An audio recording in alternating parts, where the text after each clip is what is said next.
Hello નમસ્કાર વહાલા વિદ્યાર્થી મિત્રો, ફરી એકવાર હું આપ સૌનું હાર્દિક સ્વાગત કરું છું. આશા રાખું છું કે તમે બધા સ્વસ્થ હશો, ડેઇલી કન્ટિન્યુઅસ રીડિંગ કરતા હશો. મિત્રો, ડેઇલીની જેમ આજે આપણે ફરીવાર મળી રહ્યા છીએ. આજની તારીખ એટલે કે 20 જૂન 2026. વર્તમાનપત્રના લેખો મિત્રો મુખ્ય પરીક્ષામાં ડગલે ને પગલે કામ આવતા હોય છે. જ્યારે તમે ચર્ચાપત્ર લખો, પત્ર લખો, નિબંધ લખો, આ તમામ ફોર્મેટની અંદર મિત્રો તમારું કન્ટેન્ટ જે સીમિત હોય છે એને ગ્રાહ્ય પરિપક્વ બનાવવા માટે સૌથી અગત્યના વર્તમાનપત્ર હોય છે.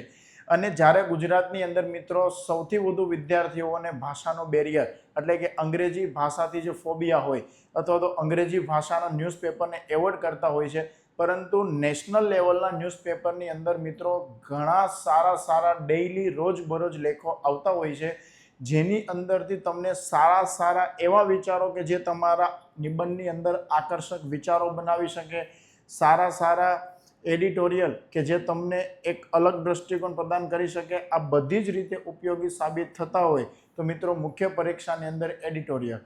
તો આપણે જ્યારે ન્યૂઝ ટુ નોટ સિરીઝની શરૂઆત કરી છે મિત્રો, તો આજે 20 જૂન 2026ની અંદર હિન્દુની અંદર, ધ ઇન્ડિયન એક્સપ્રેસની અંદર જેટલા ન્યૂઝપેપર છે એની અંદર જે ઇમ્પોર્ટન્ટ આર્ટિકલ છે જેની ઉપર આજે મિત્રો આપણે વાત કરવા જઈ રહ્યા છીએ.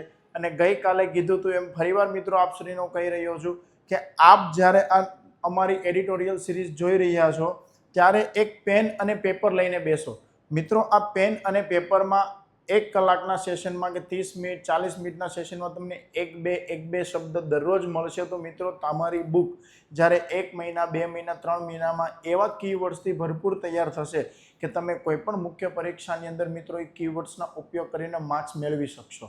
તો મિત્રો, જેમ ટીપે સરોવર ભરાય એમ આ એવું અમૃત મંથન છે કે જ્યારે તમે એડિટોરિયલ ડિસ્કશન કરવાની શરૂઆત કરો તો તમારા નોલેજની અંદર ધીમે એટલો વધારો થશે અને તમે એક્ઝામની અંદર જ્યારે તમારું નામ પીડીએફમાં જોશો ત્યારે આઈડિયા આવશે કે હકીકતમાં એડિટોરિયલ મારા જીવનમાં સૌથી ઉપયોગી સાબિત થયા. તો મિત્રો, વધુ મોડું ન કરતા આજે આપણે શરૂઆત કરીએ છીએ આજના એડિટોરિયલ ડિસ્કશન સેશનની. મિત્રો, આજે છે તારીખ 20 જૂન 2026 અને આજના ન્યૂઝપેપરની અંદર મિત્રો ઘણા બધા સારા લેખો આવેલા છે. જેમ કે એની મિત્રો દરેક સેશનની આપણે શરૂઆત એક કોટેશનથી કરીએ છીએ. આજનો કોટેશન છે મિત્રો, every study session tax you one step closure to your dreams. મિત્રો, આપણને હર હંમેશા એવું લાગતું હોય છે કે ભાઈ આપણે ડેઇલી મહેનત કરી રહ્યા છીએ, પરંતુ ક્યારે પાસ થશું, ક્યારે સફળ થશું. પરંતુ તમારો નાનો પ્રયાસ, જેમ મેં હમણાં કીધું, ટીપે જેમ સરોવર ભરાય એમ તમારું ડેઇલીનું એક સેશન, ડેઇલીનું એક લેસન તમારી સફળતા નજીક પહોંચવા માટે સૌથી ઉપયોગી સાબિત થતું હોય છે. તો મિત્રો, આજે મસ્ત કોટ આવેલો છે કે every study session tax you one step closure to your dreams. મિત્રો, આજના ઇમ્પોર્ટન્ટ ઇસ્યુ છે ન્યૂઝ ટુ નોટ્સની અંદર મિત્રો 20 જૂન 2026ના રોજના. એક તો છે ગ્લેશિયર લેક્સ, કે એક સ્ટડી આવેલી છે મિત્રો કે અરુણાચલ પ્રદેશની અંદર આવા 4 લેક્સ આઈડેન્ટિફાઈ થયેલા છે. શું કહેવાય? ગ્લેશિયર લેક્સ ઓફ આઉટબર્સ્ટ શું છે? આ બધી વસ્તુ મિત્રો આપણે અહીંયા ડિસ્કશન કરશું. લેખક દ્વારા શું કહેવામાં આવી રહ્યું છે, અથવા તો આ તમામ એડિટોરિયલ અંદર લેખકના મંતવ્ય શું છે, આપણી એક્ઝામ દ્રષ્ટિથી કઈ રીતે ઉપયોગી સાબિત થઈ શકે. મિત્રો, walking on footpath fundamental right, supreme court દ્વારા મિત્રો મૂળભૂત અધિકાર જાહેર કરવામાં આવેલો છે કે તમે સડક ઉપર જતા હો અને સાઈડમાં જે ફૂટપાથ હોય છે ત્યાં ચાલવું હોય તમારો મૂળભૂત અધિકાર છે. મિત્રો, એની આપણે ડિટેલ્સ માહિતી લઈશું. ત્યાર પછી આ મિત્રો પ્રિલિમ પરસ્પેક્ટિવ ઉપયોગી થઈ શકે એમ છે. આ મિત્રો પીટી પ્લસ મેન્સ બંને કન્ટેક્સથી સાબિત થઈ શકે છે ઉપયોગી. ત્યાર પછી મિત્રો ડ્રોન પાર્ટનરશિપ, હોર્મુઝ ક્રાઇસિસ અને કોમ્પિટિશન જે અત્યારેના વેપાર ઉદ્યોગ છે એના માટે મિત્રો આ ઇમ્પોર્ટન્ટ એડિટોરિયલ સાબિત થશે મેન્સ પ્રસ્પેક્ટથી, નિબંધ પ્રસ્પેક્ટથી, તમારા ગુજરાતી અંગ્રેજીના પેપરમાં. ત્યાર પછી મિત્રો પીટી પ્રસ્પેક્ટથી એક આ ખૂબ જ ઇમ્પોર્ટન્ટ ટોપિક છે. NCRB national crime record bureau એક એપ્લિકેશનની શરૂઆત કરી છે જે આપણા ગૃહમંત્રી અમિતભાઈ શાહ દ્વારા શુક્રવારે એટલે કે ગઈકાલે અનાવરણ કરવામાં એવું અભિજ્ઞાન એપ્લિકેશન નાફિસ સાથે કનેક્ટેડ છે. શું છે એ આપણે માહિતી નિહાળીશું. ત્યાર પછી મિત્રો ટોપિક છે ફાઇનાન્શિયલ એક્શન ટાસ્ક ફોર્સની અંદર જે અધ્યક્ષ છે ભારતના અગ્રવાલ સાહેબને નિમણૂક કરવામાં આવી છે એની માહિતી મેળવશું. ત્યાર પછી મિત્રો international tribunal for laws on seas કે જે દરિયાઈ સંધિ આપણે જેને અનક્લોઝ કહીએ છીએ એની અંદર પણ મિત્રો ભારતનો દબદબો વધી રહ્યો છે અને શું છે આપણે વિગતે માહિતી મેળવશું મિત્રો. ખૂબ જ ઇમ્પોર્ટન્ટ આર્ટિકલ છે આજના, તમને ડગલે ને પગલે કામ આવી શકે છે એ રીતના આર્ટિકલ મિત્રો આજે આપેલા છે. આજનો મિત્રો પ્રથમ આર્ટિકલ છે, 4 glacier lakes in Arunachal have expand in decade. છેલ્લા દાયકાની અંદર મિત્રો અરુણાચલ પ્રદેશની અંદર 4 એવા લેક્સ છે કે જે વિસ્તરણ થઈ રહ્યા છે. મિત્રો આવું સ્ટડીએ કીધું. સૌથી પહેલા તમે એ સમજો મિત્રો કે ગ્લેશિયર લેક શું છે.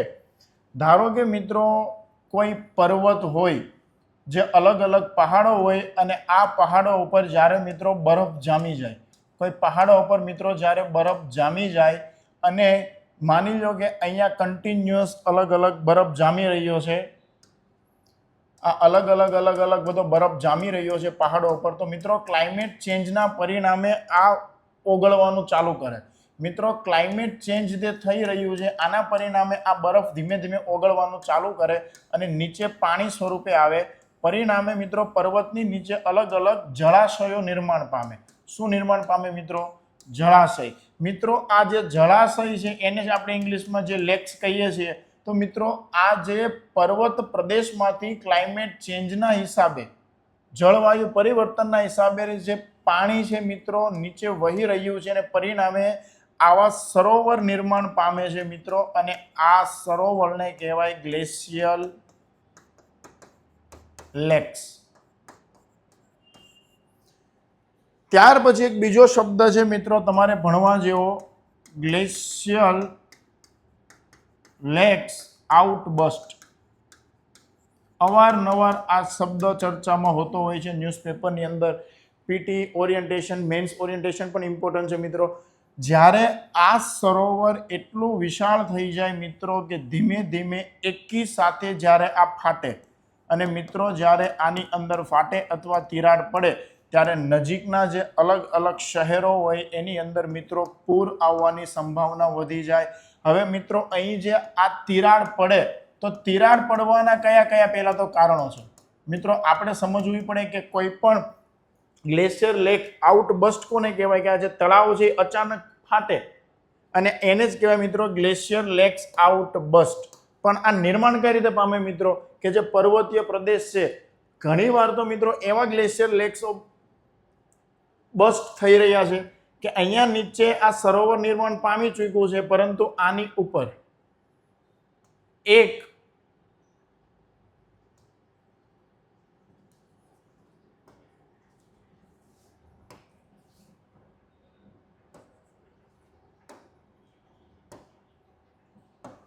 આની ઉપર મિત્રો ઘણીવાર એક બરફની પાટ હોય, જેમ બરફની પાટ હોય મિત્રો એની જેમ એક પરત જામી જાય.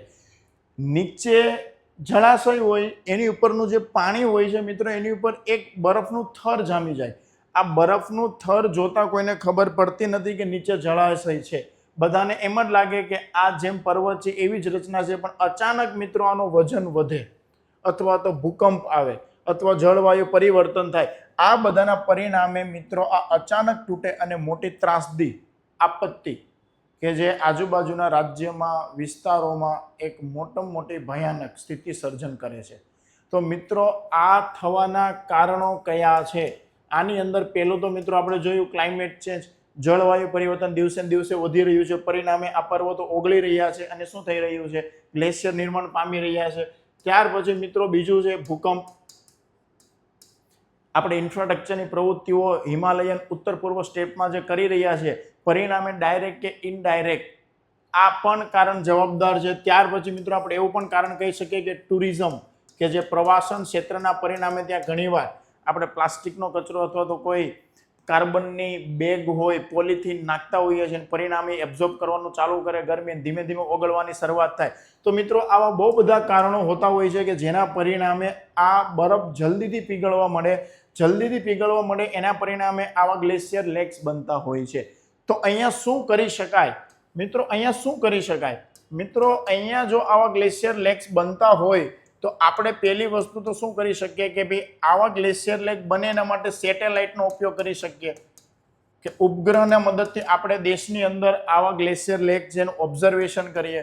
ત્યાર પછી મિત્રો આનું મેઝરમેન્ટ કરીએ, ત્યાર પછી આના માટે કોઈ એવી નીતિ બનાવીએ, પોલિસી લઈને આવીએ, આના માટે કોઈ સમર્પિત યુનિટ બનાવીએ કે જે માત્ર આવા દેશની અંદર ફોકસ કરતા હોય ગ્લેશિયર લેક્સ.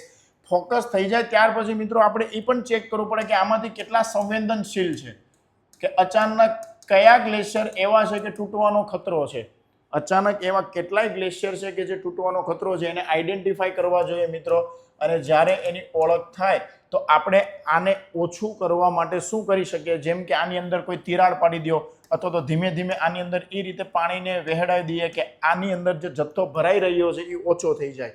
તો આવા કેટલાય પ્લાનો બનેલા છે અને આની ઉપર સમર્પિત એક યુનિટ કામ કરે છે. ઉપગ્રહ સેટેલાઇટથી આપણે એનું ધ્યાન રાખતા હોઈએ છીએ. અને આ જ વસ્તુ આજના એડિટોરિયલમાં મિત્રો બતાવેલી છે કે અરુણાચલ પ્રદેશની અંદર મિત્રો આવા 4 લેક્સ મળી આવેલા છે કે જે ઇન ડિકેડ્સ છેલ્લા દાયકાની અંદર એક્સપાન્ડ થઈ રહ્યા છે. ગ્લેશિયર લેક્સ વિશાળ થઈ રહ્યા છે. આશરે મિત્રો 10 હેક્ટરથી વધુ એનો વિસ્તાર વધારી ચૂક્યા છે. જો મિત્રો આને રોકવામાં આવશે તો ભવિષ્યમાં જે આપણે પૂરની ઘટનાથી મૃત્યુ, આપત્તિ કે અન્ય કોઈ પણ હાનિ થાય છે એને બચાવી શકીશું. તો આવી એક કેસ સ્ટડી મિત્રો આજે આવેલી છે.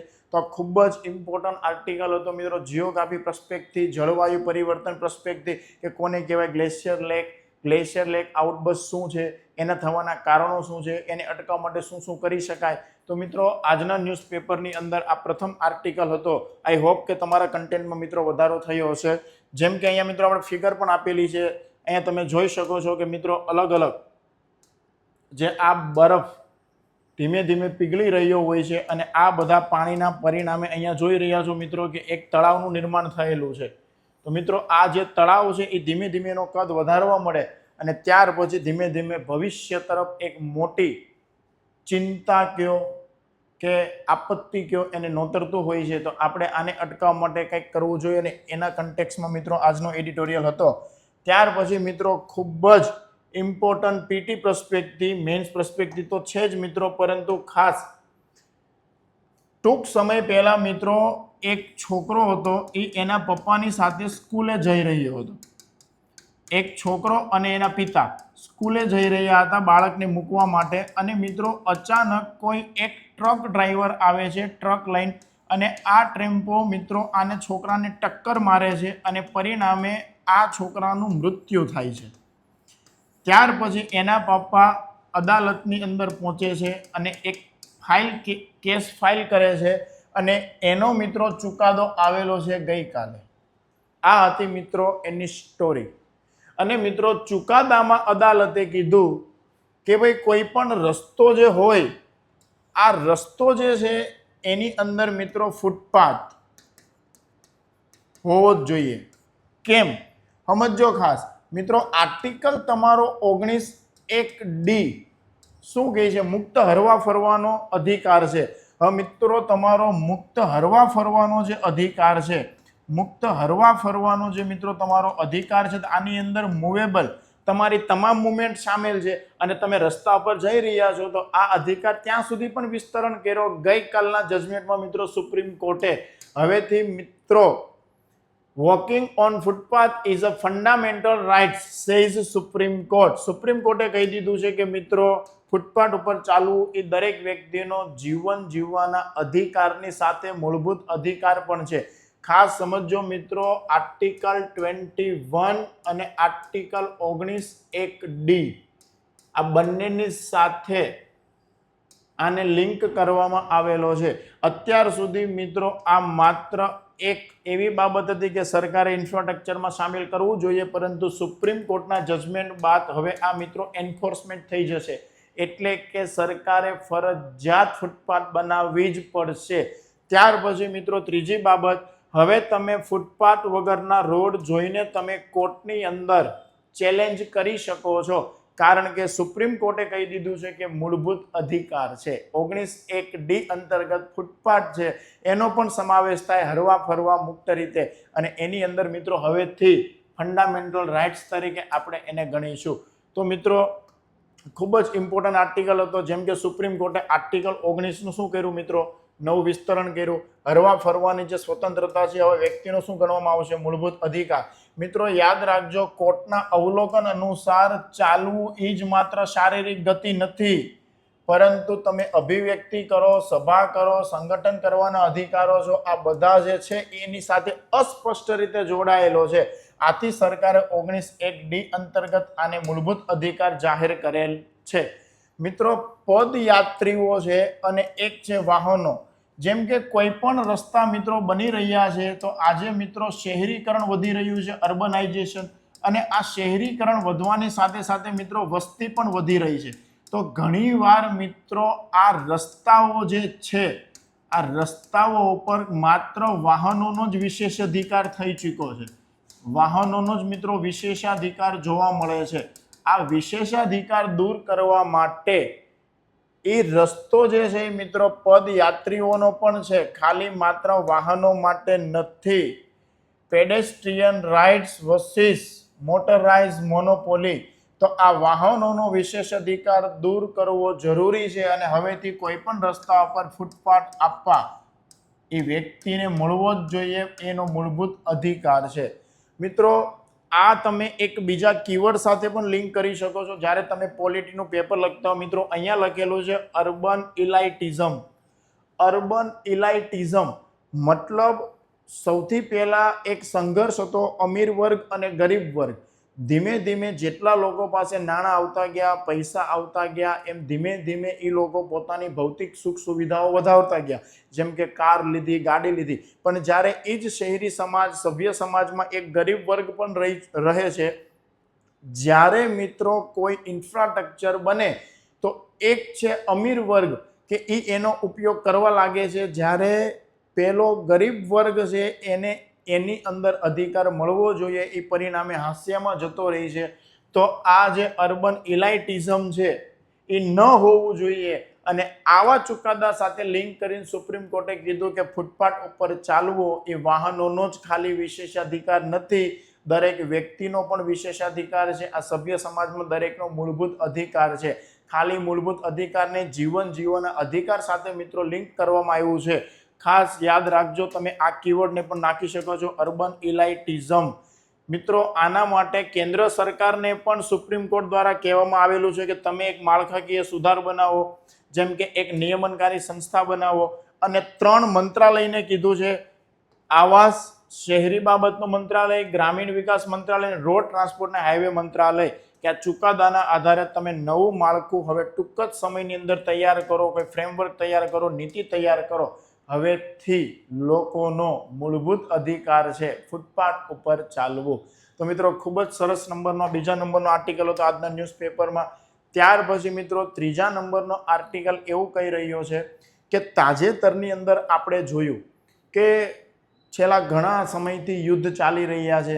જેમ કે રશિયા યુક્રેન યુદ્ધ તમે જોયું, અને ત્યાર પછી US ઈરાન યુદ્ધ જોયું. તો મિત્રો આ રશિયા યુક્રેન યુદ્ધ જે છે, મિત્રો ઈરાન અમેરિકાનું જે યુદ્ધ છે, આ યુદ્ધની અંદરથી મિત્રો આપણે શીખવાની જરૂર છે. શું શીખવાની જરૂર છે મિત્રો? તો મિત્રો અહીંયા લેખક કહેવા માંગે છે કે આપણે કન્ટિન્યુઅસ એવું નિહાળ્યું કે આ યુદ્ધની અંદર ડ્રોને બહુ મોટી ભૂમિકા ભજવી. કોને મોટી ભૂમિકા મિત્રો ભજવી? ડ્રોને. પરંતુ અહીંયા શીખવાનું બીજી, મિત્રો ગઈકાલે એડિટોરિયલમાં પણ આવી વાત કરેલી હતી. જેમ કે હું તમને કહેવા માંગુ છું, માની લો કે ઈરાન અને અમેરિકાનું યુદ્ધ જે પૂરું થયું મિત્રો, એ 110 દિવસ યુદ્ધ ચાલ્યું. પરંતુ અહીંથી સંદેશ લેવાનો એ હતો મિત્રો કે આ યુદ્ધ ડાયનેમિક્સ પ્રકારનું યુદ્ધ હતું. કેવું યુદ્ધ હતું મિત્રો? ડાયનેમિક્સ પ્રકારનું. એટલે શું મિત્રો? 110 દિવસમાં ઇતિહાસનું પહેલી વાર આવું યુદ્ધ છે મિત્રો. ઇતિહાસનું પહેલું યુદ્ધ છે મિત્રો. આ ઇતિહાસનું પ્રથમ યુદ્ધ છે કે આની અંદર બંને જમીન ઉપર, ઈરાનની કે અમેરિકાની જમીન ઉપર કોઈ પણ સૈનિકો ઉતરેલા ન હતા. કોઈ પણ સૈનિકો એકબીજાની સરહદ ઉપર ઉતરેલા ન હતા, અને 110 દિવસ ચાલેલું આ યુદ્ધ હતું. પરંતુ આની અંદર મિત્રો drone, ballistic missile, cruise missile, આ બધા શસ્ત્રોએ બહુ મોટી ભૂમિકા ભજવી છે. આ એક ભવિષ્યના વ્યૂહાત્મક યુદ્ધ તરફ પણ આપણું ધ્યાન દોરે છે. અહીંયા લેખક શ્રી દ્વારા એવું કહેવામાં આવે છે કે હવેનું જે યુદ્ધનું સ્ટ્રક્ચર છે મિત્રો બદલાઈ રહ્યું છે. તો આપણે પણ કેમ એવા ડ્રોન ન બનાવીએ કે જે ટૂંક સમય માટે જો તમે કોઈ પણ વિકસિત દેશો છે મિત્રો, કોઈ પણ ડેવલપ કન્ટ્રી છે એની અત્યાધુનિક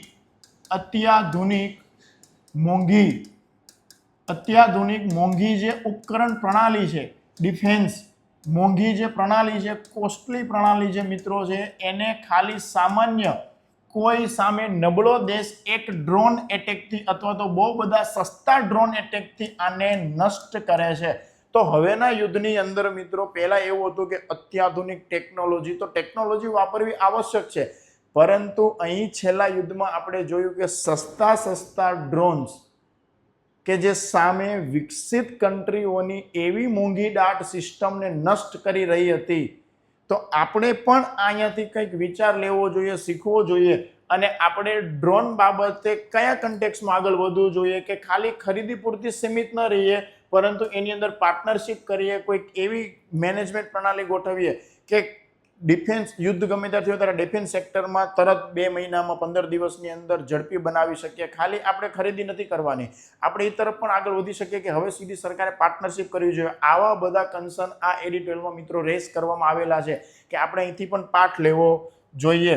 જેમ કે મિત્રો એની અંદર મુખ્ય પહેલો લેખ છે કે સંરક્ષણ ખરીદીની અંદર હવે મિત્રો મોટો સામાજિક વ્યૂહાત્મક બદલાવ આવી ચૂક્યો છે, કારણ કે આ પ્રોક્યુરમેન્ટથી આપણે હવે કોઈ મોડલ તરફ જવું જોઈએ.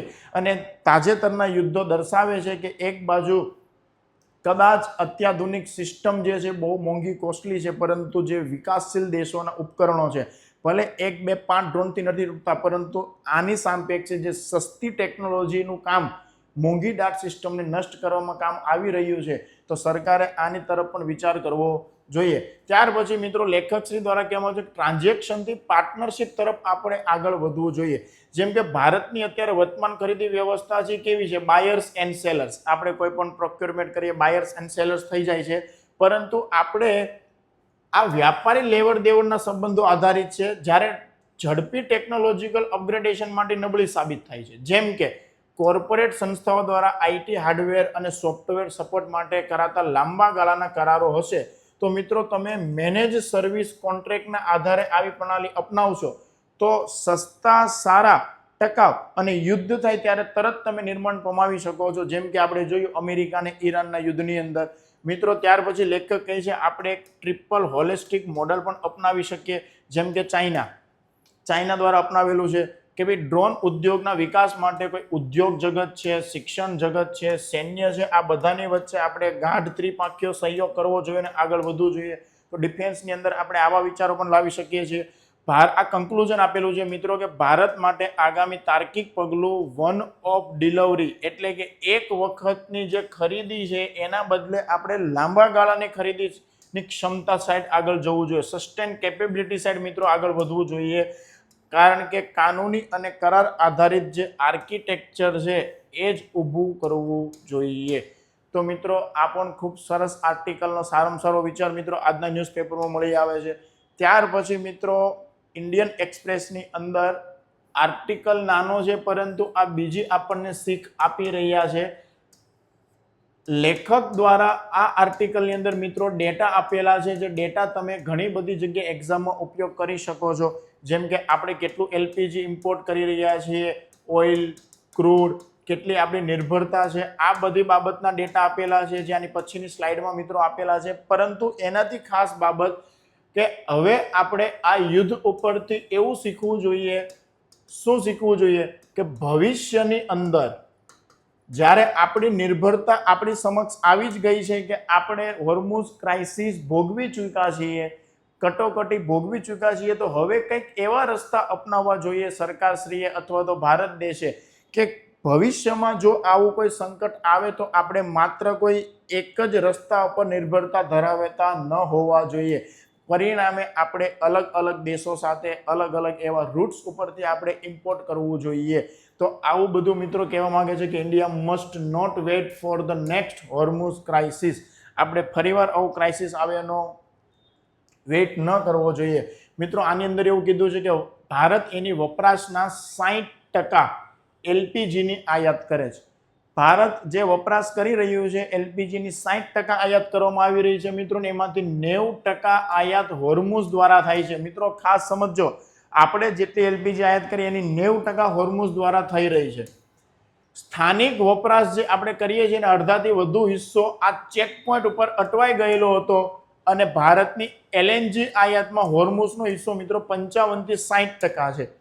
એલપીજી કે આપણે જે 60% આયાત કરી એમાંથી 90% હિસ્સો, જ્યારે એલએનજી છે એ ઇમ્પોર્ટ કર્યાથી 55-60% આ રૂટ્સ ઉપરથી આવે છે.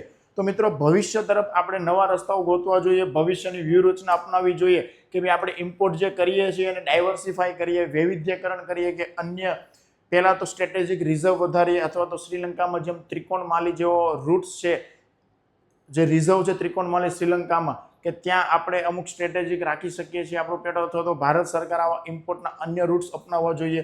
ત્યાર પછી લેખક દ્વારા કહે છે કે આપણે એનર્જી ટ્રાન્ઝિશન એટલે કે ઉર્જા સંક્રમણ તરફ પણ આગળ વધવું જોઈએ, જેમ કે રિન્યુએબલ સોર્સ છે એની પર ભાર આપવો જોઈએ. આથી પેટ્રોલની તીવ્રતા ઘટાડી શકાય અને પુનઃપ્રાપ્ય ઉર્જા તરફ આગળ વધવાથી મિત્રો ક્લીનેસ્ટ એનર્જીનો સોર્સ પણ બને. તો મિત્રો આ પણ એક સારો વિચાર, એડિટોરિયલ નાનો હતો પરંતુ મસ્ત વિચાર આપેલો હતો. ઇન્ડિયાએ માત્ર નેક્સ્ટ હોર્મુઝ ક્રાઇસિસનું હવે વેઇટ ન કરવો જોઈએ, નવો રસ્તો લાવવો જોઈએ. ત્યાર પછી મિત્રો ખૂબ જ સરસ આર્ટિકલ, આની અંદર મિત્રો 4-5 એવા વિચારો મળી આવે છે કે જે તમે નિબંધ પ્રસ્પેક્ટમાં, ચર્ચાપત્રની અંદર કે તમારા જીએસ આન્સરની અંદર નાખી શકો છો. મિત્રો અહીંયા મિત્રો ઇકોનોમિક સલાહકાર જે છે, ઇકોનોમિક સલાહકાર છે એના દ્વારા મિત્રો સૂચવવામાં આવી રહ્યા છે કે ભારતની અંદર આપણે એટલે કે જે સંરક્ષણવાદ અપનાવ્યું છે.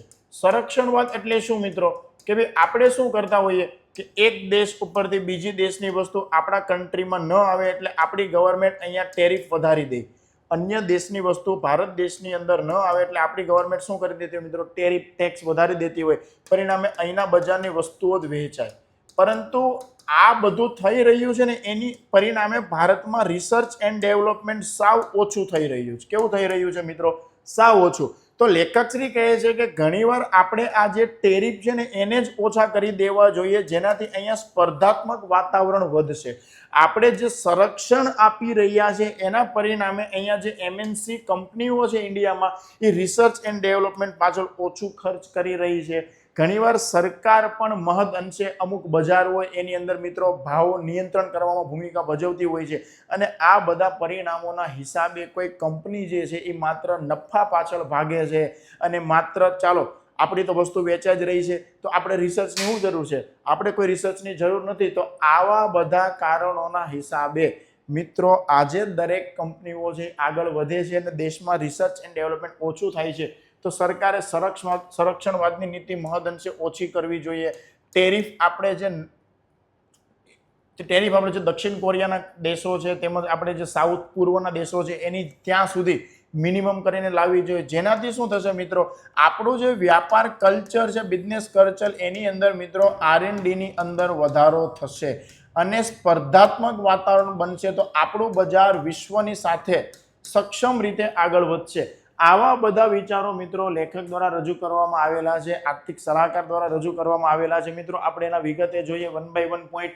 પહેલું મિત્રો આર્થિક સલાહકાર. જો દેશના મુખ્ય આર્થિક સલાહકાર માને છે કે ભારતની અંદર કોર્પોરેટ જગત છે ની ટૂંકા ગાળાના નફા ઉપર ધ્યાન આપી રહ્યું છે, એટલે કે ભારતીય બજારો જે સુરક્ષિત હોય છે, આથી આંતરિક રીતે જીરો તો સંતુષ્ટ છે. જેમ કે સરળતાથી આપણી વસ્તુ વેચાય છે તો નવું શું કામ બનાવવું? એટલે લોકો રિસર્ચ એન્ડ ડેવલપમેન્ટ નથી કરી રહ્યા.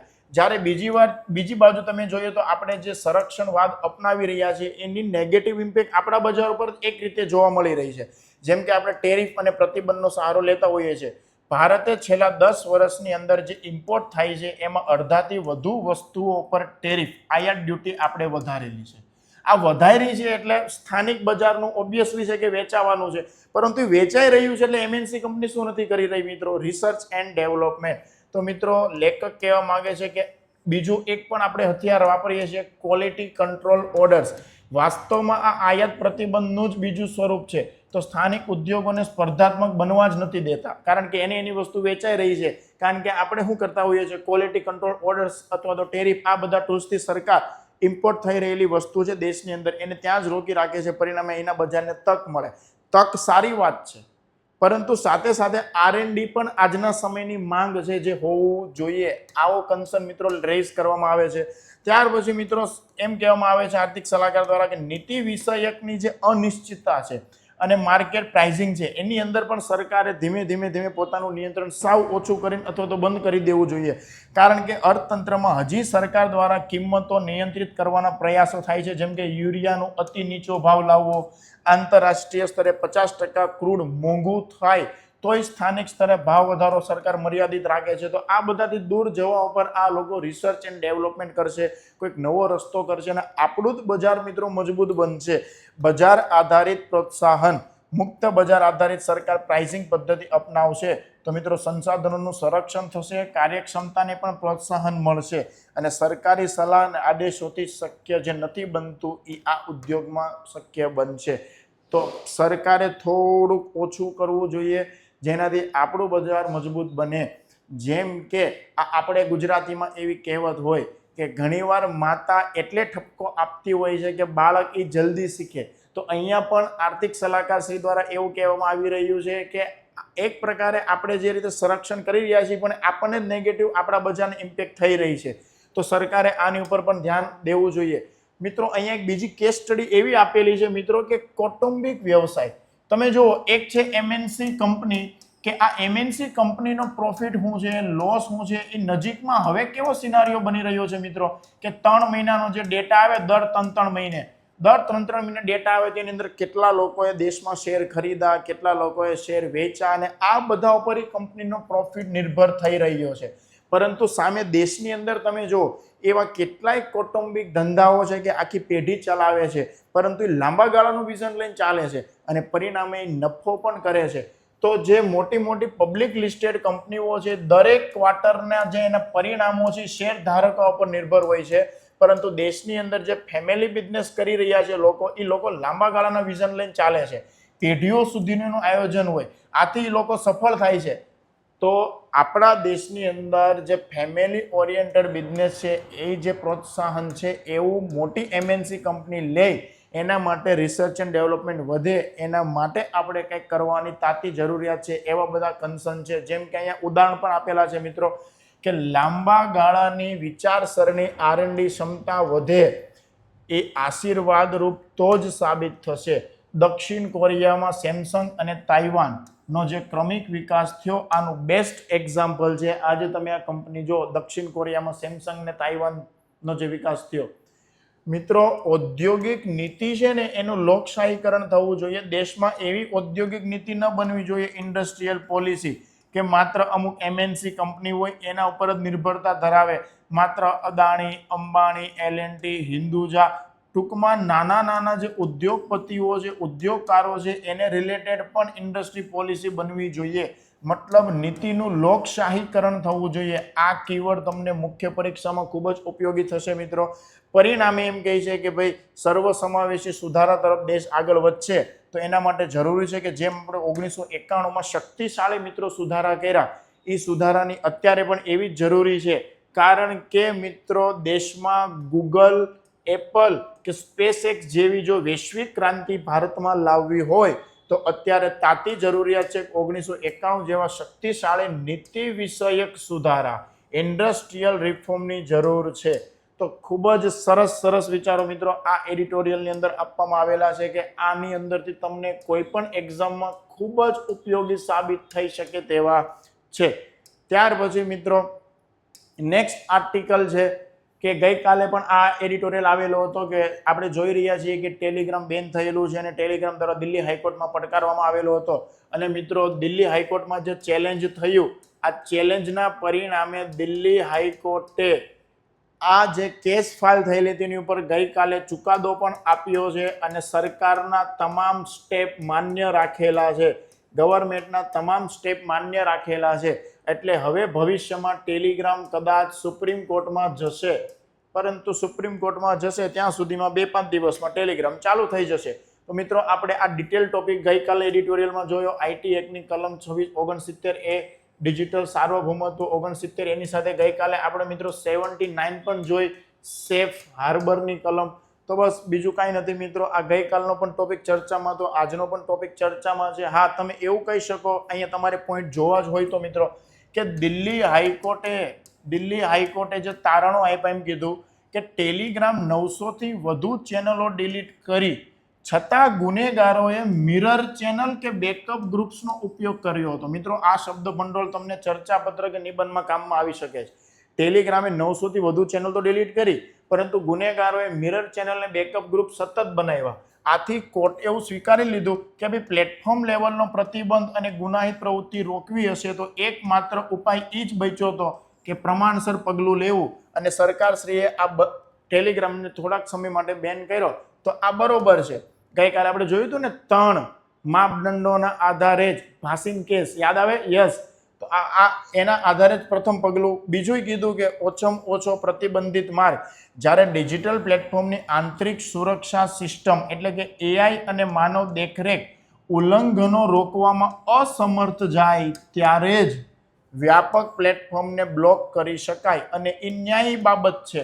તો આ પણ દિલ્હી હાઈકોર્ટે કીધું. અને ત્રીજું કીધું મિત્રો કે પરીક્ષાઓની પવિત્રતાને જ્યારે રાષ્ટ્રીય હિતનો પ્રશ્ન હોય ત્યારે સરકાર કટોકટીની સત્તાઓનો ઉપયોગ કરી આવી બાબત કરે તે તાર્કિક પણ છે અને ન્યાયસંગત પણ છે અને આ ન્યાયિક સમીક્ષાને આધીન પણ છે.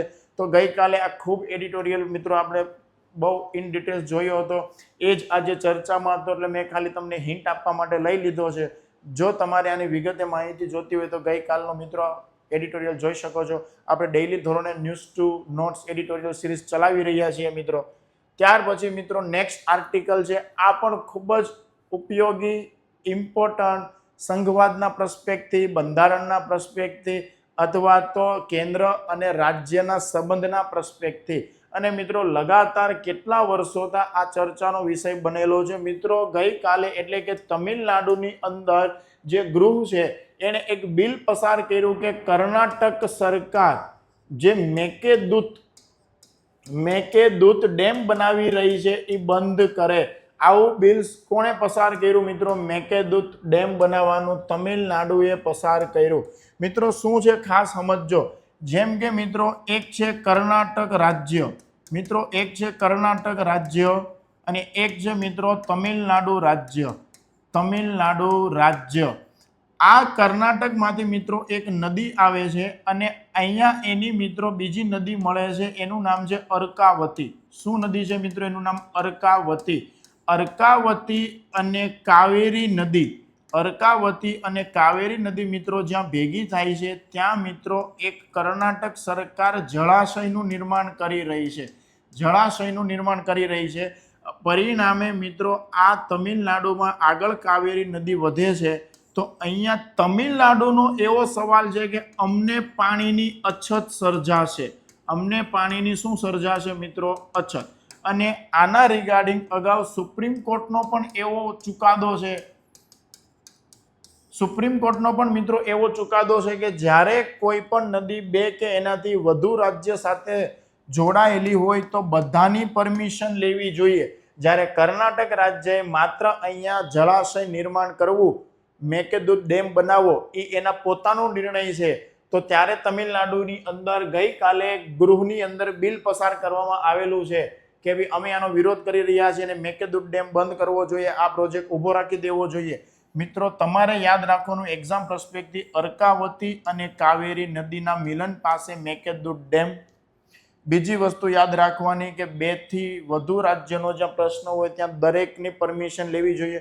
અને મિત્રો આ કન્ટેક્સમાં તો એક ટ્રિબ્યુનલ પણ બનેલી છે કે જે દર વર્ષે ચુકાદો આપે આ વર્ષે આ નદીનું કેટલું પાણી કોને લેવાનું છે. ક્લિયર થાય છે મિત્રો? કર્ણાટક રાજ્ય અને તમિલનાડુ રાજ્યમાં કાવેરી જળ વિવાદ વર્ષોથી ચાલી આવતો જળ વિવાદ છે. ચોથો મુદ્દો મિત્રો, આ જે કાવેરી નદી છે મિત્રો, કાવેરી નદી એ ડેફિશિયન્ટ રિવર બેસિન છે. એટલે મિત્રો આની અંદર ઓછું પાણી છે, આ ઓછું પાણી ધરાવે છે એવું સુપ્રીમ કોર્ટે માનેલું છે. અને આના બેઝિસ ઉપર તમિલનાડુ પણ કહી રહ્યું છે કે તમે જ અહીંયા સરોવર બનાવશો તો તમારું ઉપરનું સ્ટેટ છે આ નદી નીચે આવી રહી છે, અહીંથી જ તમે પાણી લઈ લેશો તો અમારા રાજ્યમાં અમે પીવાનું પાણી અથવા તો પાણીનું જે સંસાધન છે એનો ઉપયોગ કઈ રીતે કરશો. કર્ણાટક રાજ્યનું એવું કહેવું છે કે લગાતાર અમારા રાજ્યમાં વસ્તી વધી રહી છે તો અમને પાણીના ક્રાઇસિસ થઈ રહ્યા છે, પરિણામે અમે બનાવી રહ્યા છીએ. જ્યારે તમિલનાડુ રાજ્યનો કન્સર્ન છે કે તમારું આ બનાવવાથી ઓલરેડી કાવેરીની અંદર ઓછું પાણી જે ડેફિશિયટ ચાલી રહ્યું છે, વોટર ડેફિશિયટ, અને ઉપરથી અમારે પણ એની અછત સર્જાશે. તો આ બધો મિત્રો વિવાદ ચાલી રહ્યો છે અને ગઈકાલે હાઉસની અંદર આ બિલ પસાર કર્યું અને એમાં કેન્દ્ર સરકારને કહી રહ્યા છે કે તમે કલમ નંબર 4 નો ઉપયોગ કરો અને આ અટકાવો. કારણ કે કેન્દ્ર અને રાજ્યનો પણ અહીંયા પ્રશ્ન આવશે મિત્રો સંઘવાદનો. તો શું છે મિત્રો આપણે જોઈએ. પહેલું તો મેં કીધું આંતરરાજ્ય જળ વિવાદ અને સંઘવાદનો આ મોટો મુદ્દો છે. તાજેતરમાં જે મેકેદાતુ પ્રોજેક્ટ છે મિત્રો, કર્ણાટક સરકારે કાવેરી નદી ઉપર બનાવેલો છે. આ તમિલનાડુ વિધાનસભાએ એની સામે સર્વાનુમતે એક પ્રસ્તાવ પસાર કર્યો છે કે આને રોકવામાં આવે, કારણ કે અમે નીચલા ક્રમના તટીય રાજ્ય છીએ, પરિણામે અમારી મંજૂરી લીધા વિના તમે આ બનાવી શકો નહીં અથવા નદી પ્રવાહ પર નવું માળખું ઊભું ન કરી શકો. ત્યાર પછી બીજો પોઈન્ટ અહીંથી નીકળી આવે છે કે ન્યાયિક આદેશ અને પાણીની અછત. ન્યાયિક આદેશ અને પાણીની અછત. ઓલરેડી મિત્રો કાવેરી વોટર ડિસ્પ્યુટ ટ્રિબ્યુનલે 2007 અને સુપ્રીમ કોર્ટનો 2018 નો ચુકાદો છે કે કાવેરી એક ડેફિશિયન્ટ બેસિન એટલે કે પાણીની અછત ધરાવતું ક્ષેત્ર છે. તો અહીંયા ઉપલબ્ધ પાણીની હિસ્સેદારી મિત્રો રાજ્યોને પહેલેથી જ ન્યાયિક રીતે વેચાઈ ચૂકી છે. તો ફરીવાર જ્યાં સુધી બધા રાજ્યોની પરમિશન નહીં લ્યો ત્યાં સુધી નવો તમે કોઈ પ્રોજેક્ટ હાથ નહીં ધરી શકો. ઓલરેડી આ વસ્તુ છે. ત્યાર પછી મિત્રો ત્રીજો પોઈન્ટ છે બંધારણીય અને કાનૂની જોગવાઈઓ. આ વિવાદ સીધો મિત્રો ભારતના બંધારણના અનુચ્છેદ 262 સાથે સંકળાયેલો છે. ભારતનો આર્ટિકલ મિત્રો કયો? Indian constitute 262. આ પણ ટ્રીટી પર્સપેક્ટિવ ઉપયોગી છે, ખાસ યાદ રાખજો મિત્રો. નદી ખીણોના જળ સંબંધિત વિવાદોથી ન્યાયિક નિર્ણય પ્રક્રિયા અંતર્ગત આવે છે. રાજ્ય જળ વિવાદ અધિનિયમ 1956 ની કલમ નંબર 4 કેન્દ્ર સરકારને કહે છે કે તમને અમને એક નવો ટ્રિબ્યુનલ પંચ બનાવી આપો એવી રચનાની માંગ કરી છે. તો આ સર્વાનુમતે મિત્રો બિલ પસાર થયેલું છે. કેન્દ્રીય સંસ્થાની શું ભૂમિકા છે, જે સેન્ટ્રલ એજન્સી છે એની મિત્રો ભૂમિકા એટલી રહી છે આમાં કે કેન્દ્રીય જળ આયોગ કર્ણાટકના વિગતવાર પ્રોજેક્ટ અહેવાલની સમીક્ષા કરશે અને પ્રક્રિયા ન કરે એવું જણાવ્યું છે સેન્ટ્રલ એજન્સીએ. તો મિત્રો આ પણ આજના ન્યૂઝપેપરમાં ખૂબ ઉપયોગી ટોપિક છે. ભવિષ્યની અંદર મિત્રો તમને આવી શકે છે. અહીંથી એવા પણ સવાલ બની શકે છે કે કાવેરી નદીની સહાયક નદી કઈ, જમણી બાજુ મળતી નદી કઈ, ડાબી બાજુ, જે બધું તમારા જીઓગ્રાફી વિષયનો મિત્રો ટોપિક છે. ત્યાર પછી મિત્રો એનાથી પણ સરસ આર્ટિકલ આજના ન્યૂઝપેપરમાં મિત્રો તમામ આર્ટિકલ એવા છે કે તમને ડગલે ને પગલે કશે કામ આવી શકે, ચાહે પ્રિલિમ એક્ઝામ હોય, મેન્સ એક્ઝામ હોય. મિત્રો આ એક એવો આર્ટિકલ છે કે ગઈકાલે અમિતભાઈ શાહ દ્વારા એક NCRBએ નેશનલ ક્રાઇમ રેકોર્ડ ડેટા બ્યુરોએ એક એપ્લિકેશન બનાવી છે, એનું અનાવરણ કર્યું. અને આ એપ્લિકેશનનું નામ મિત્રો શું છે? અભિજ્ઞાન. શું નામ છે મિત્રો? અભિજ્ઞાન. અભિજ્ઞાન નામની એપ્લિકેશન જે છે આ મિત્રો નાફિસ સાથે સંકળાયેલી છે. આને કોની સાથે ઇન્ટરલિંક કરેલી છે મિત્રો? નાફિસ સાથે. National automated fingerprint identification system. National automated fingerprint identification system NAFIS project છે એની સાથે સંકળાયેલી અભિજ્ઞાન એપ જે છે મિત્રો એ NCRBએ ડેવલપ કરેલી છે. અને આ જે ડેવલપ કરેલી છે એનું અનાવરણ ગઈકાલે મિત્રો અમિતભાઈ શાહ ગૃહમંત્રી દ્વારા કરવામાં આવેલું છે. મિત્રો આ એપ શું છે? જેમ કે અત્યાર સુધી એવું હતું કે તમારે કોઈ પણ કેદીઓ હોય અથવા તો કોઈ પણ ક્રાઇમ ધરાવનાર એક્યુઝ પર્સન છે અથવા તો કોઈ ગુનેગાર છે, એ લોકોનો તમારે ડેટાબેઝ ચેક કરવો હોય અથવા તો તમારે એની કોઈ માહિતી જોતી હોય તો દેશમાં 1558 જેટલા કેન્દ્રો હતા કે ત્યાં તમે લઈ જાઓ, એનો ફિંગરપ્રિન્ટ આપો અને ત્યાર પછી તમે શું કરી શકતા હતા કે ભાઈ ચેક કરી શકતા હતા કે આ ભાઈની હિસ્ટ્રી શું છે, આ ભાઈનો રેકોર્ડ શું છે. પરંતુ હવે આ એપ્લિકેશનના મારફતે મિત્રો તમામ કે જે પોલીસ કર્મચારીઓ, અધિકારીઓ છે એનો વ્યાપ વધી જશે કે ત્યાં સુધી એ પણ જનરલી કોઈ એમ વિચારો તમે કે કોઈ પણ તમે રસ્તા ઉપરથી જઈ રહ્યા છો ને અચાનક પોલીસ તમને ઊભા રાખાવે કે ભાઈ હેલ્મેટ છે તમારો, સીટ બેલ્ટ ફોર વ્હીલનો બાંધ્યો છે કે નથી બાંધ્યો, અને ત્યાર પછી અચાનક પણ એને શક જાય અથવા તો તમને પૂછે કે ભાઈ લાવો તમારી ફિંગરપ્રિન્ટ, અને એની પાસે એક્સેસ હોય છે જે એપ્લિકેશનમાં તમારી ફિંગરપ્રિન્ટ મુકાવડાવે. કદાચ તમે શંકાના દાયરામાં હશો, શંકાના આધારે મુકાવડાવે અને તમારો ઇતિહાસ રેકોર્ડ પોલીસને ત્યાં જ મળી જાય અને કદાચ ત્યાં મોટી આપત્તિથી પણ પોલીસ બચાવી શકે છે. ક્લિયર થાય છે? ભવિષ્યના ગુનાઓ પણ તરત ઓળખી શકે. જે પહેલા 1558 જેટલા સ્ટેશન સુધી સીમિત હતું એનો વ્યાપ વધે એના માટે નાફીઝમાં જે ડેટા હતો એ નાફીઝના ડેટા સાથે લિંક કરેલો છે અને અભિજ્ઞાન એપ્લિકેશન NCRB દ્વારા બનાવેલી છે. ગઈકાલે અનાવરણ કરવામાં આવેલું છે. પરંતુ મિત્રો આપણા માટે અહીંથી મુદ્દો આવે છે કે મિત્રો આ સીધો ભવિષ્યમાં ચેલેન્જ થવાની સંભાવના છે રાઇટ્સ ઓફ ડિગ્નિટી. કારણ કે અહીંયા એવું પણ બની શકે, માની લો ટેકનોલોજીનો યુગ છે, મારી ફિંગરપ્રિન્ટ, તમારી ફિંગરપ્રિન્ટ, આ બધાની ફિંગરપ્રિન્ટ ભેગી થઈ તો એક ડિગ્નિટીનો પણ તમારો અધિકાર છે કે તમે કોઈ પણ, તમારી પણ પ્રાઇવેસી હોવી જોઈએ, એ પણ તમારો પોતાનો એક અધિકાર છે. તો આના આધારે કદાચ ભવિષ્યમાં ચેલેન્જ થઈ શકે છે અથવા સીધો સંઘર્ષમાં આર્ટિકલ આવી શકે એમ છે. ત્યાર પછી અહીંયા બીજો કન્સર્ન આપણે એવો પણ વિચારી શકીએ મિત્રો કે માની લો કે આવો ડેટા દેશની અંદર તમામ લોકોનો સરકાર ભેગો કરવા ઈચ્છે છે તો તમામ લોકો આવી ફિંગરપ્રિન્ટ મૂકશે, પણ ભવિષ્યમાં નહીં આ જે ટેકનોલોજી હેકિંગ થઈ તો દેશની જેટલી ફિંગરપ્રિન્ટ છે તો તમામ ડેટા છે એ લીક થવાનો પણ ભય અહીંયા ઉભરી આવે છે. તો મિત્રો આ બધા મેઇન પર્સપેક્ટથી તમે ચર્ચા રેઝ કરી શકો છો. પરંતુ અહીંયા મિત્રો આર્ટિકલથી આપણે જોઈ શકીએ કે પોલિસિંગની અંદર ટેકનોલોજીમાં 100% વ્યાપ વધશે. ટેક ડ્રીવન પોલિસિંગ ને સ્માર્ટ પોલિસિંગ બનશે, એમાં કોઈ શંકાને સ્થાન નથી મિત્રો.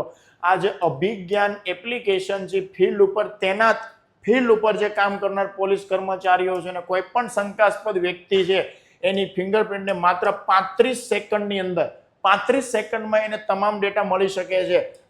1.3 કરોડ દેશના જે ગુનેગારો છે, 1.3 કરોડ દેશના ગુનેગારોનો જે રાષ્ટ્રીય ડેટાબેઝ છે એની સાથે મેચ કરાવી શકે છે પોલીસ.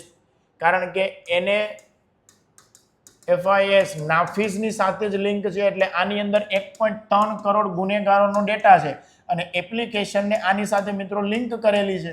આથી 35 સેકન્ડની અંદર મિત્રો પોલીસ ત્યાં એક્સેસથી તમારો ડેટા કે સમગ્ર રેકોર્ડ મેળવી શકે છે. કટોકટીના સમયે કોઈ રીઢા ગુનેગારોને તાત્કાલિક ઓળખ કરવી હોય અથવા ઓન ફિલ્ડ કોઈ કાર્યક્રમ હોય તો પોલીસ અધિકારીઓ પોતાની સુરક્ષામાં પણ વધારો કરાવી શકશે. તો મિત્રો ઉપયોગી તો છે જ, પરંતુ મિત્રો કેન્દ્રીયકૃત બાયોમેટ્રિક ડેટાબેઝ જે નાફીસ છે, national automated fingerprint identification system, મિત્રો ક્લાસ 3માં આનું ફૂલ ફોર્મ પણ પૂછાઈ શકે. ક્લાસ 3ની એક્ઝામમાં ફૂલ ફોર્મ પણ પૂછાઈ શકે. મિત્રો આ જે નાફીસ છે ને એનો બહુ મસ્ત ડેટા આપેલો છે, તમે નોટ ડાઉન કરી લેજો કે ભાઈ 9.91 લાખ જેટલા ડ્રગ્સના જે ગુનેગારો છે દેશની અંદર 9.91 લાખ. ત્યાર પછી માનવ તસ્કરીના કેસો જે છે 3.65 લાખ. માનવ તસ્કરીના જે કેસો છે મિત્રો 3.65 લાખ. અને એની સિવાય મિત્રો અન્ય કે બધા ડેટાઓનો સમાવેશ આમાં થયેલો છે અને 1.3 કરોડ જેટલા ગુનેગારો આ નાફીઝ ડેટાબેઝની અંદર સમાવેશ છે, એનો તમામ રેકોર્ડ.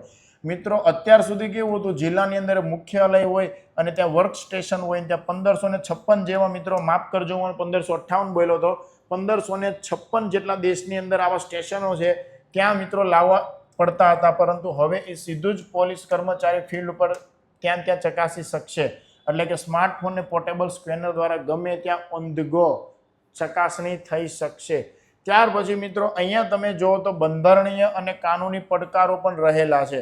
જેમ કે ક્રિમિનલ પ્રોસિજર આઈડેન્ટિફિકેશન એક્ટ 2022ની કલમ નંબર 3 અંતર્ગત બાયોમેટ્રિક ડેટા માત્ર તમે દોષિતો અથવા તો ધરપકડ કરાયેલા વ્યક્તિઓના જ લઈ શકો. એવું ભવિષ્યમાં ન બને કે ફિલ્ડ ઉપર તમામ લોકોના ડેટા લેવાની શરૂઆત થઈ જાય. કારણ કે કાયદો એવું કહે છે, ક્રિમિનલ પ્રોસિજર આઈડેન્ટિફિકેશન એક્ટ 2022ની કલમ નંબર મિત્રો 3 કે દોષિતો કે ધરપકડ કરાયેલા વ્યક્તિઓના જ લઈ શકે. કારણ કે રસ્તા ઉપર જતી સામાન્ય વ્યક્તિઓનું રેન્ડમ બાયોમેટ્રિક ટેસ્ટિંગની મંજૂરી આ કલમ આપતી નથી. આ બાબત ભારતીય બંધારણનો આર્ટિકલ 21 જે પર્સનલ લિબર્ટી, પ્રાઇવેસી, હમણાં મેં કીધું ને રાઇટ્સ ઓફ ડિગ્નિટી, આની સાથે સીધું જ સંઘર્ષમાં ઉતરી શકે એમ છે. તો જોઈએ મિત્રો ભવિષ્યની અંદર, પરંતુ એમાં કોઈ જ શંકાને સ્થાન નથી કે આ એપ ઘણા ગુનેગારોને ઓળખવામાં મદદરૂપ સાબિત થશે. ભારતની એકતા અને સુરક્ષા મજબૂત બનાવવામાં પણ ઉપયોગી સાબિત થશે. તો મિત્રો ફોરેન્સિક તપાસ અને સમયબદ્ધ ન્યાય શું થશે મિત્રો? સુનિશ્ચિત. તો ખૂબ જ સરસ મિત્રો આ પણ આર્ટિકલ હતો. ત્યાર પછી મિત્રો જે વિવેક અગ્રવાલ સાહેબ છે એની મિત્રો ફાઇનાન્શિયલ એક્શન ટાસ્ક ફોર્સની અંદર નિમણૂક કરવામાં આવેલી છે. બહુ જ ટાઈમ પછી આ મિત્રો ચર્ચામાં આવેલો છે ફાઇનાન્શિયલ એક્શન ટાસ્ક ફોર્સ. મિત્રો યાદ રાખજો, આની સ્થાપના 1989માં થઈ હતી. આની શરૂઆત મિત્રો 1989માં થઈ હતી. ફાઇનાન્શિયલ એક્શન ટાસ્ક ફોર્સ મિત્રો મની લોન્ડરિંગના જે કાયદા હોય, મની લોન્ડરિંગના જે કેસ હોય મિત્રો, આને અટકાવવા માટેનું ગ્રુપ છે. આને અટકાવવા માટેનું મિત્રો ગ્રુપ છે. ખબર હોય તો તમને ગ્રે લિસ્ટ આવે, બ્લેક લિસ્ટ આવે, આવા બધા લિસ્ટની અંદર કોઈ પણ કન્ટ્રીને મૂકવાનું કામ મિત્રો કોણ કરતું હોય છે? Financial action task force. તો અત્યારે કલ્ચરલ સેક્રેટરી એટલે કે આપણા સાંસ્કૃતિક સચિવ હતા જે રહી ચૂકેલા છે વિવેક અગ્રવાલ સાહેબની નવા વાઇસ પ્રેસિડેન્ટ તરીકે ફાઇનાન્શિયલ એક્શન ટાસ્ક ફોર્સમાં મિત્રો નિમણૂક કરવામાં આવેલી છે. ક્લિયર? તો આ ભારતનું વધતું સ્ટ્રેટેજિક ઇમ્પોર્ટન્ટ પણ આપણે જોઈ શકીએ છીએ. ક્લિયર? કે ભારતની વૈશ્વિક નાણાકીય શાસનની અંદર મિત્રો કદ વધી રહ્યું છે એમ કહી શકીએ. ફાઇનાન્શિયલ એક્શન ટાસ્ક ફોર્સ મિત્રો પેરિસની અંદર આવેલી એક આંતર સરકારી સંસ્થા છે. યાદ રાખજો, ઘણીવાર મિત્રો અહીંયા તમે બીજો શબ્દ પણ સાંભળતા હશો, વોચ ડોગ. FATF નું મુખ્ય ભૂમિકા છે વોચ ડોગ, એટલે કે એક દેશથી બીજા દેશની અંદર જે મની લોન્ડરિંગ થઈ રહ્યું છે. મની લોન્ડરિંગ મતલબ કોઈ એવા પૈસા કે જે ખરાબ રસ્તેથી તો ખોટી રીતે કમાયેલા છે એને વ્હાઇટ કરવાની ટ્રાય કરવામાં આવતી, આ બધા ઉપર વોચ ડોગની ભૂમિકા ભજવે છે ફાઇનાન્શિયલ એક્શન ટાસ્ક ફોર્સ. અને એના વાઇસ પ્રેસિડેન્ટ તરીકે અગ્રવાલ સાહેબની નિમણૂક કરવામાં આવેલી છે, જે ભારતની અંદર અગાઉ સંસ્કૃતિ મંત્રાલયના સચિવ રહી ચૂક્યા છે. મિત્રો 1989માં સ્થપાઈ હતી. વૈશ્વિક સ્તરે મની લોન્ડરિંગ અટકાવવા માટે કાર્ય કરે છે. આતંકવાદી ધિરાણ વિરોધી પ્રવૃત્તિઓ હોય, સામૂહિક વિનાશ શસ્ત્રોના જે પ્રસાર થતો હોય, આ બધા અટકાવવા માટે મોટી ભૂમિકા ભજવતી હોય છે. જો કોઈ પણ કન્ટ્રી મિત્રો ગ્રે લિસ્ટમાં અથવા તો બ્લેક લિસ્ટમાં જતું રહે તો ફાઇનાન્શિયલ એક્શન ટાસ્ક ફોર્સ એની એક માર્ગદર્શિકા પણ પ્રદાન કરે કે હવે તમે આટલા નિયમોનું પાલન કરશો તો જ અમે તમને આ લિસ્ટમાંથી બહાર કાઢશું, અને મોટું આર્થિક નુકસાન પણ થાય. આથી આ બધી ઇનલીગલ પ્રવૃત્તિ અટકે એના માટે વોચ ડોગની ભૂમિકા ભજવે છે. યાદ રાખજો, અગ્રવાલ સાહેબ જે વિવેક અગ્રવાલ સાહેબ છે એની વાઇસ પ્રેસિડેન્ટ તરીકે એમાં નિમણૂક કરવામાં આવેલી છે મિત્રો. ત્યાર પછી મિત્રો આ ફરીવાર પીટીમાં આવી શકે એવો સવાલ છે મિત્રો.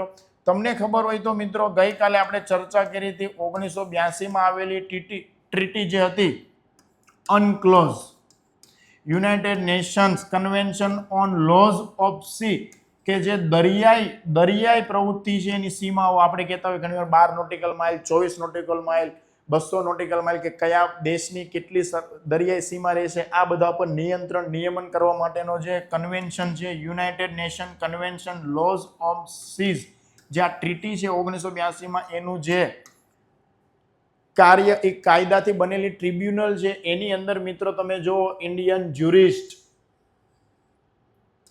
ચૂંટાયેલા છે જજ international tribunal of the laws of the sea, એટલે કે મિત્રો international tribunal for the law of the sea, કે જે કયા કન્વેન્શન અંતર્ગત કાર્ય કરે છે. હમણાં આપણે જોયું United Nation convention laws of treaty જે 1982માં બન્યું છે, અને મિત્રો આના અધ્યક્ષ તરીકે કોણ મિત્રો ચૂંટાઈ આવ્યા છે?